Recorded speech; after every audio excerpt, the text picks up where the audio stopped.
Thank you for purchasing Increasing Car Count. After 25 years of training, and I've trained tens of thousands of people, I've realized that a lot of people, one of their biggest interests, one of their biggest needs is to increase car count. The economy is cyclical, it changes, needs change.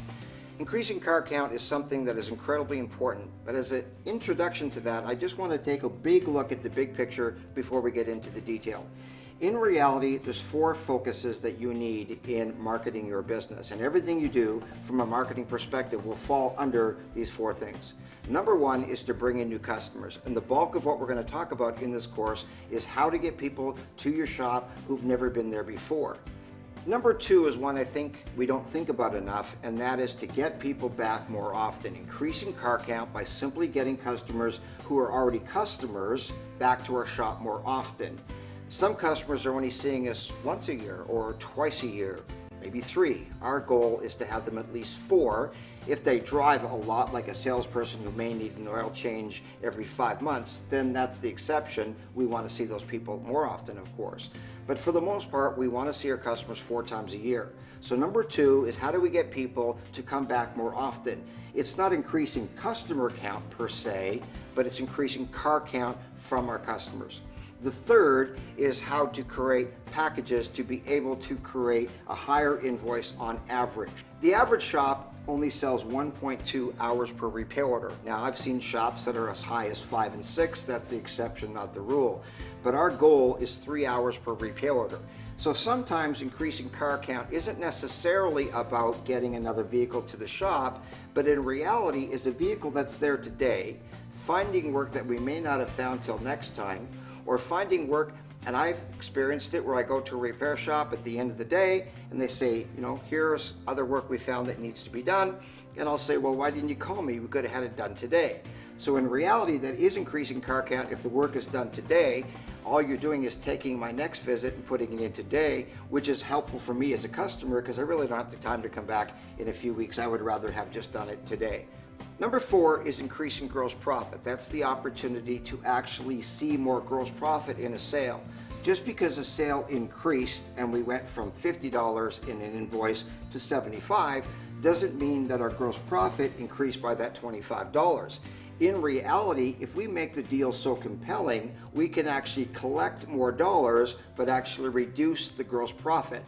I've seen many shops where sales went up but gross profit came down. And sometimes people will do that to increase car count, and that's not what we're going to be talking about in this video.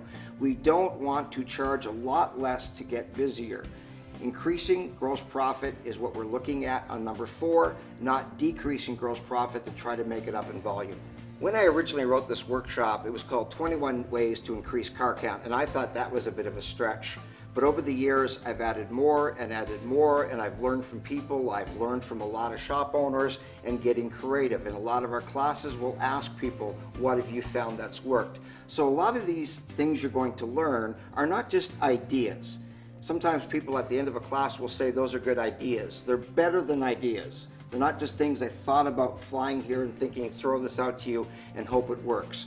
What you're going to see in this video class is 65 ways that do work. We're talking about people who are doing these things and they're having great results with them.